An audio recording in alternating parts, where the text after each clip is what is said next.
Good morning. Welcome to Monaz in the sense. I am Andrew Sheik. I'm the worship leader here at Monaz Church. And if you're watching this, it means we are currently in Church in the Park, which means there is no service here in the building and there's no live stream. Instead, we are putting out a 5-part video sermon series called Bless, which is about a practical call to evangelize. Each letter in Bless stands for a different topic that we're going to be covering during this 5-week series. Week 1 was begin with prayer. Week 2 was listen with care. Week 3 was eat together. And this week we are looking at serving with love. So that's BLES. We'll have to wait for next week to find out what the last S is. If you aren't able to join us in person, our link to our giving is in the description box below. But for the time being, let's learn together about serving with love. Okay, good morning. And for the last 3 weeks, we've been talking about how to bless your neighbor. And we started out with talking about beginning with prayer. So we prayed for people. We picked 10 people to pray for, and then listening to people. So we actually just hear from them, and we learned how to focus on what people have to say instead of trying to speak at them, but actually listen to them. And then, of course, we talked about my favorite, eat. But today we talk about loving your neighbor by serving with abandonment. And serving with abandonment is really the trademark of Jesus. So with that, we're going to look at John chapter 13, 1 through 17, as well as Mark chapter 7, 31 through 37. And we have the 3 points today that we'll talk about. The one is authority and feet. And then it's called to bless. And then third is serve where you are. So those are kind of our 3 points today. But with that, let's look at John chapter 13, 1 through 17. It was just before the Passover festival, Jesus knew that the hour had come for him to leave this world and go to the Father. Having loved his own who were in the world, he loved them to the end. The evening meal was in progress, and the devil had already prompted Judas, the son of Simon Iscariot, to betray Jesus. Jesus knew that the Father had to put all things under his power, and that he had come from God and was returning to God. So he got up from the meal, took off his outer clothes, and wrapped a towel around his waist. After that, he poured water into a basin and began to wash his disciples' feet, drying them with the towel that was wrapped around him. He came to Simon Peter, who had said to him, "Lord, you're going to wash my feet?" And Jesus replied, "You do not realize now what I'm doing, but later you will understand." "No," Peter said, "you shall never wash my feet." Jesus answered, Unless I wash you, you have no part with me." That's a pretty bold statement. Then Lord, Simon replied, "Not just my feet, but my hands and my head as well." Jesus answered, "Those who have had a bath need only to wash their feet. Their whole body is clean, and you are clean, though not every one of you." For he knew who was going to betray him, and that was why he said, not everyone was clean. When he had finished washing their feet, he put on his clothes and returned to his place. "Do you understand what I have done for you?" he asked them. "You call me teacher and Lord, and rightly so, for that's what I am. Now that I, your Lord and teacher, have washed your feet, you also should wash one another's feet. I have set you an example that you should do as I have done for you." One of the things I love about Jesus is he's always setting us examples. "Very truly, I tell you, no servant is greater than his master, nor is a messenger greater than the one who sent him. Now that you know these things, you will be blessed if you do them." So Jesus gives this teaching and even expresses it by washing his disciples' feet. And then at the end, he says, you'll be blessed if you do them. And we're talking about this idea of blessing our community. Well, if we want to be blessed and we want to bless other people, maybe we should take the example of Jesus and wash people's feet. What does that look like in our culture today? Because in our culture today, we don't wash people's feet. So I think that we can relate to this in so many different ways when we look around at our neighborhoods, when we look at our neighbors and the conversations that we've had in the last weeks, whether it was when we were thinking about our neighbors by praying for them, or whether we were talking with them and listening to some of the needs that they have, or whether it was because we were dealing with I'm sorry, I'm getting distracted by a dog over there continuously barking. But that's part of doing church in the park, isn't it?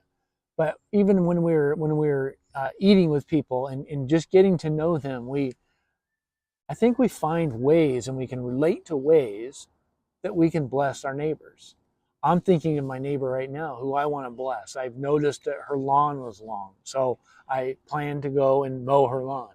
Or I just found out one of my other neighbors has cancer, so I'm trying to find out how can I bless them. Do they need their lawn mowed, or do they need a meal? How can I bless them by serving them? So again, these are the three things I want us to recognize today from the passage. Serve with abandonment. The sermon is serve with abandonment, but authority and feet. So that one's kind of funny. And then called to bless and serve where you are. So we begin with authority and feet. Jesus is the cosmic authority of all things. So Jesus is like the absolute authority. He is the Lord of Lords, the King of Kings, and Matthew 28, there at the end, Jesus says that all authority has been given to me. And in John 14:6, it says, Jesus answered, I am the way and the truth and the life, and no one comes to the Father through me. He is all authority. All things are under the authority of Jesus.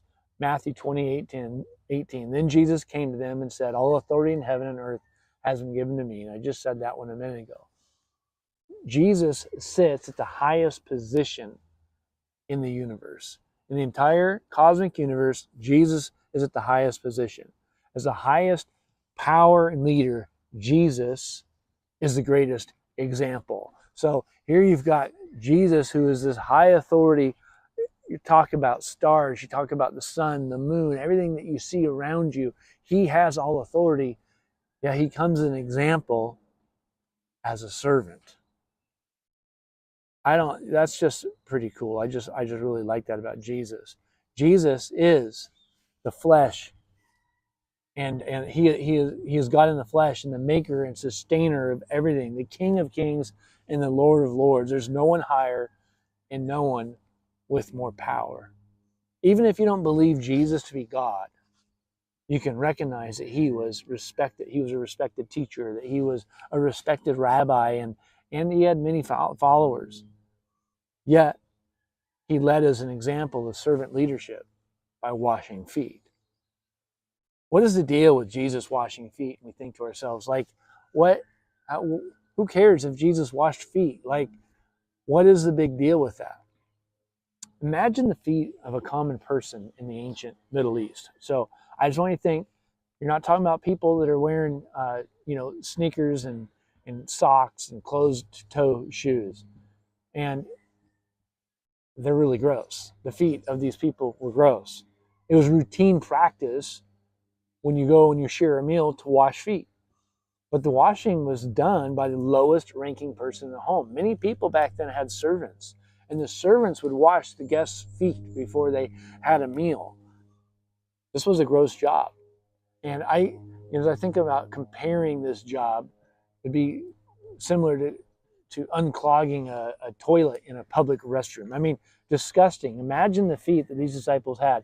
No nail clippers, no pedicures, no socks, and of course, no closed-toed shoes. Imagine the streets that they walked and shared with sheep and cattle and horses, not to mention the most part of the cities and towns and homes had no running water or sewer systems. So what can you imagine that people might throw out their windows or open their doors and throw out on the street? I mean, you're walking through absolute filth with these feet. And now imagine these feet with the no clippers and walking through the sludge on the streets.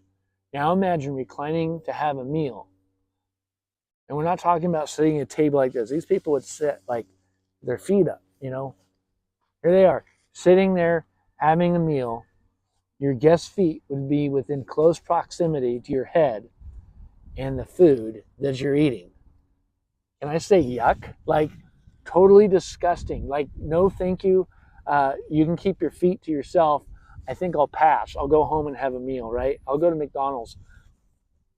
Now, Jesus, the Lord of Lords, the King of Kings, the cosmic power of all the universe, this Jesus, the Lord of Lords, stoops down and washes the followers' feet as if he himself was the lowliest of servants. I just want you to capture that.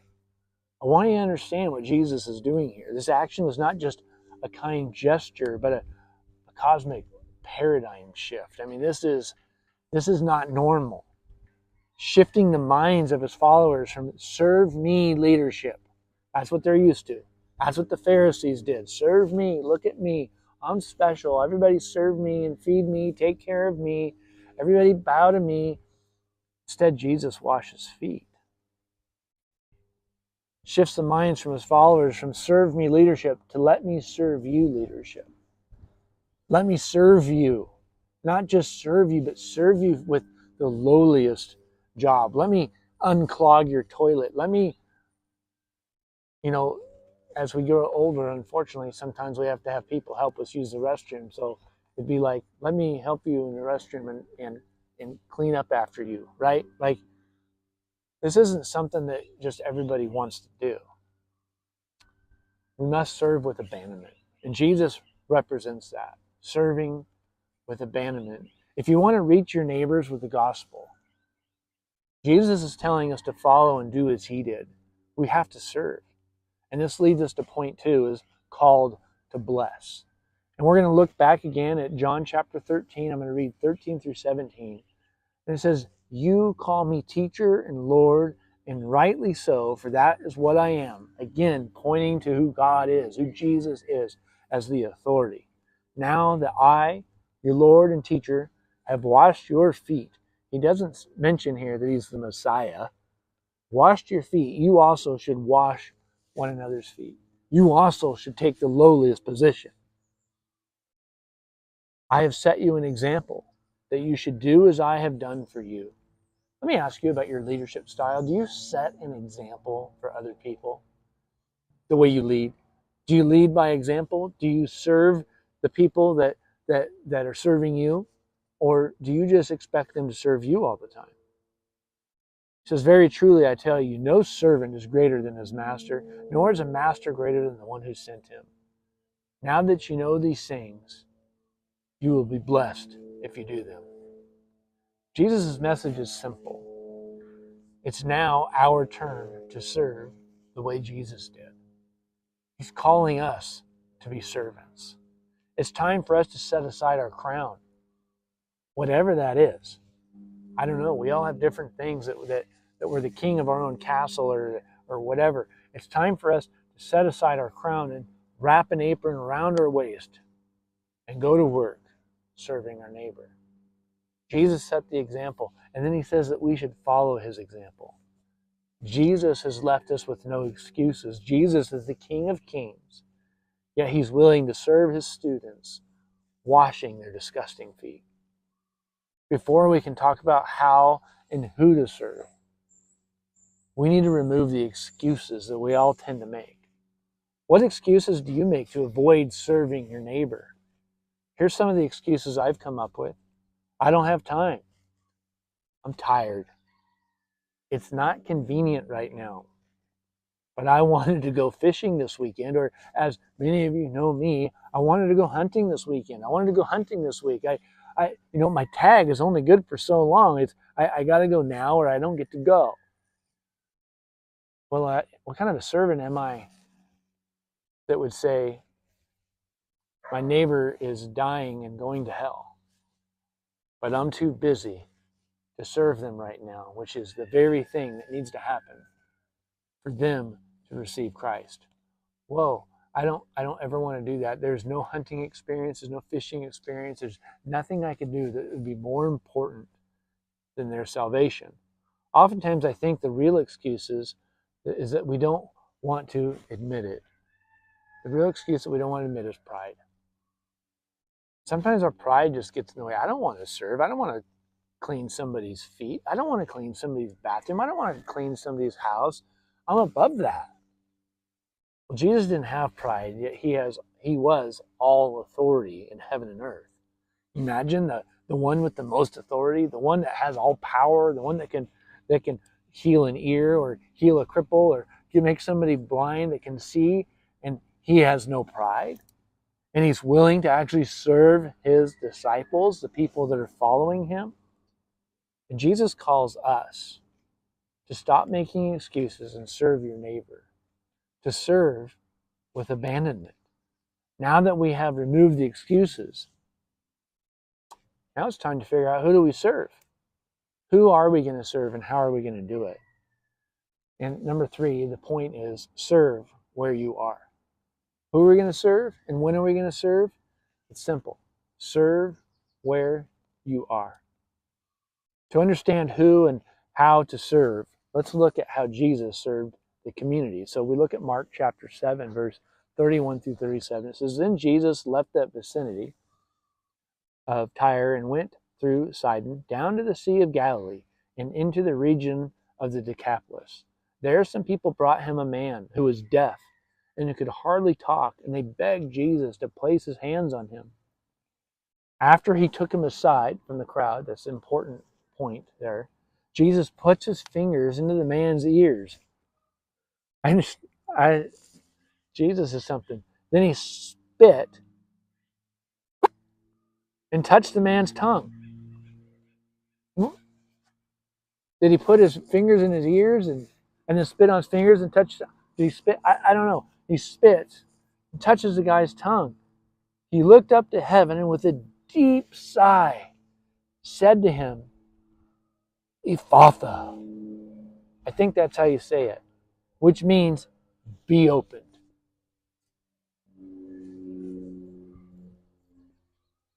Jesus, touch, Ephphatha, be opened.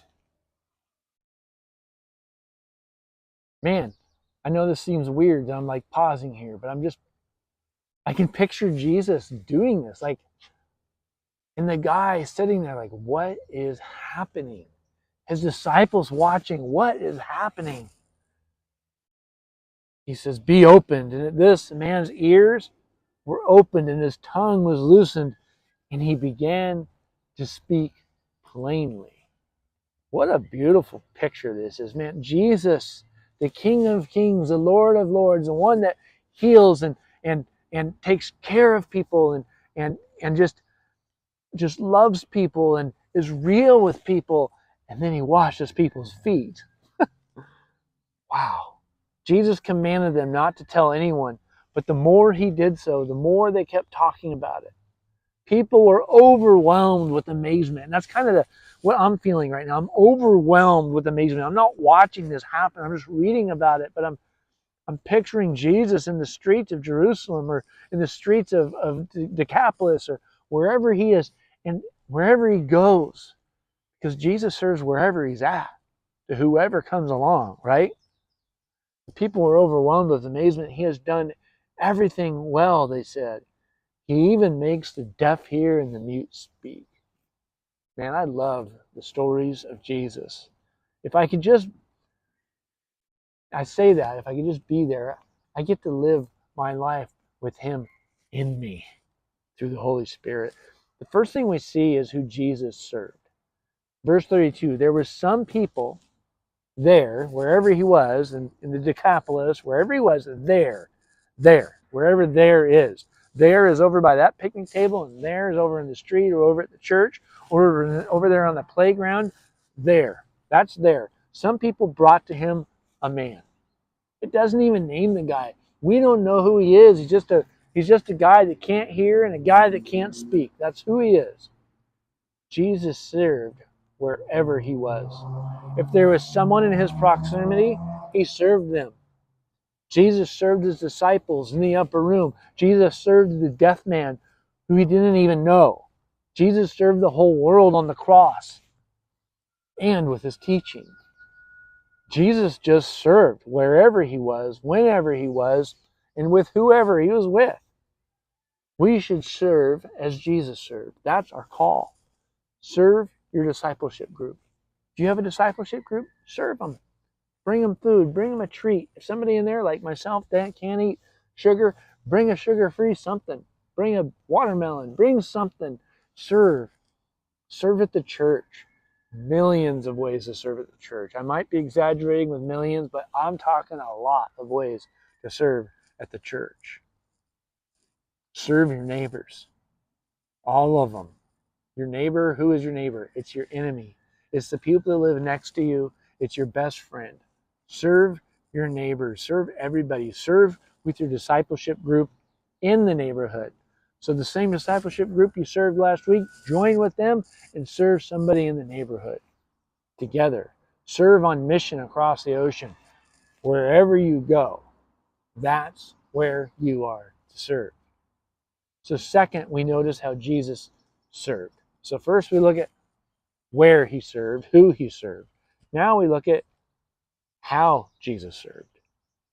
Verse 33, Jesus took the man aside away from the crowd. Remember I said to point that out. I pointed that out. He took him aside, and I just love how Jesus does this because Jesus is personal. He serves in a personal way. He does serve the crowd. He fed the whole crowd.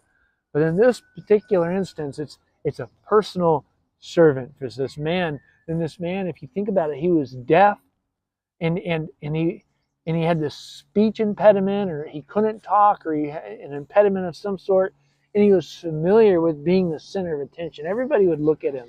Everybody would make fun of this guy. He would be noticed. He's used to being the center of attention. Well, Jesus, recognizing this man's life and his need and even his embarrassment of his own predicament, his own situation, Jesus takes the man aside and heals him by the power of God. Not making a spectacle of the man, but understanding the need for privacy and being discreet. You know, sometimes when we serve people, bringing your whole discipleship group isn't the way to do it. Sometimes you just got to do it one-on-one. Sometimes you just got to show up and do it because they won't call you. They won't let you do it. You're just going to have to show up and do it. Jesus serves this man discreetly. Matthew 6:3, but when you give to the needy, do not let your left hand know what your right hand is doing. You know, we shouldn't serve to be seen. We should serve to love. And this is the worst for a person whose love language is the words of affirmation. Because I want everybody to know. I'm like, that's my love language. Words of affirmation. Like, tell me I did a good job. Well, Scripture tells us that that's not how we should serve. Scripture says that when we give, when we tithe, when we serve somebody, don't let your left hand know what your right hand does. Don't go around bragging to everybody what you did. Some of us have to work really hard at not doing that. Words of affirmation are my love language. I like it when people tell me good job. But here we're reading in Scripture that says, you know what? Don't let your left hand know what your right hand's doing. Just serve out of love. The who and how we've talked about. The who and how can look differently for everybody. The who and how looks differently for me than it does for my neighbor. The who and how looks differently for me than it does for each person listening to the sermon. Look for opportunities to serve in your community in whatever way you can with whoever you come to. Food and clothing collections and distributions is one way. There's one of those at our church on Mondays. You can come and serve with, I think it's called PFO, Praise Fellowship Outreach. You can come and serve there. They give away clothing. You can sign up and help out with Habitat of Humanity for construction projects, building homes for people in need. Knock on your neighbor's door and ask if they need help with anything. Go to the nursing home and brush someone's hair or hold their hand and talk to them. Do you know how important that physical touch is for some of those people, or some of them ladies that live in there that haven't had kids or haven't had a loved one come and brush their hair just to go and serve them in that way? That's kind of a washing feet moment. Hold the door open for someone you don't know and let them get in line before you. So, sometimes I'll hold the door open for somebody, and then I'm like, oh, I hope they don't jump in line before me because I held the door open for them. But who cares? Hold the door open and get in. Tell them, no, you go before me. Be somebody that has a heart of servant, a heart of service. It says, I don't need me first. I'm looking for you first. The trick to start is to start now on your own, then invite others to join you. There's a guy in our discipleship group who noticed an old man on his drive. He would come to church on Thursday nights for discipleship. And when he would come, he noticed this old man whose roof was covered with moss and his gutters were full. And he invited the discipleship group. He called the guy, asked him, hey, can we help you? Can I help you? And then he told our discipleship group, and we all showed up at the guy's house as a discipleship group and spent 2 hours. No big deal. 2 hours on a Saturday, like everybody can give up 2 hours. And we served a stranger that none of us knew. And it was awesome. We had camaraderie amongst ourselves as serving, and we touched that man's life. We talked to him about Jesus. We invited him to church. He didn't come to church. He says he was a Christian. In fact, he said he used to go to our church years and years ago, but he hadn't been to church for years and years and years. I don't know if he's able to drive. I don't know if he had anybody that could drive him. Maybe we should have offered to drive him. Maybe we did. Maybe we didn't do that. I don't remember, but it doesn't matter. We just served him. And whether or not somebody receives Jesus because of our service that's not our problem. Our job is to do as Jesus did and serve. The trick is to be intentional and resolute to serve with abandonment. The trick is to be intentional, you guys. If we want to serve our neighbors, if we want a people that follow in the footsteps of Jesus, if we want to get the dust of the Messiah on us by following so close to Jesus that the dust from his feet kicks up on us, if that's who we want to be, then we have to serve. At this point in the 5-part series about blessing your neighbor, you should be developing new relationships that will provide opportunities to serve. You should have been praying for your neighbors, listening to your neighbors, eating with your neighbors. With the new relationship, you should have noticed something about your neighbors that provides an opportunity to serve them. All these things that we've been doing with our neighbors, we should be noticing things that they need. And then we just need to take the initiative and go to work. Today we recognized that Jesus is the King of Kings, yet he set down his crown to serve us and even die on the cross. We learned that there are many ways to serve, whether we're wherever we are or whomever is around us. The question we ask now is, what crown do you need to lay down to bless someone through serving with abandonment? What crown do you need to lay down? What pride do you need to lay down? What time or money or resource that you consider yours that you can just set down so you can serve somebody else? Today I call to action. Today the call to action is to make a plan and serve your neighbor and to serve your community. If you don't make a plan, it's not going to happen. If you don't schedule it, if you don't figure out who, if you don't look around and figure it out and then come up with a plan how to do it, it's not going to happen. I invite you today to write down some names. Hopefully it's the same people you've been praying for. Look around at their yard. Look around at their home. Think about something that they need and make a plan to serve them with abandonment. Will you join me this week and bless people by serving with abandonment? Father God, as we close this message, I just pray, God, that you would give us wisdom. Lord, that you would help us to set down our pride and our time and our me type attitudes. Don't worry about all the chores that I have in my house. Maybe somebody will notice my chores and come help me. I don't know. But God, will you help us to focus our attention on how we can serve the people that surround us? It's for multiple reasons. One is, yes, so that they can receive Jesus. Another one is, yes, so that they can be loved and we can love people with the Christ-like love. But also, it's just simply because Christ called us to do it. He said it'd be good for us to do likewise and serve with abandonment. God bless you, and we'll see you next week.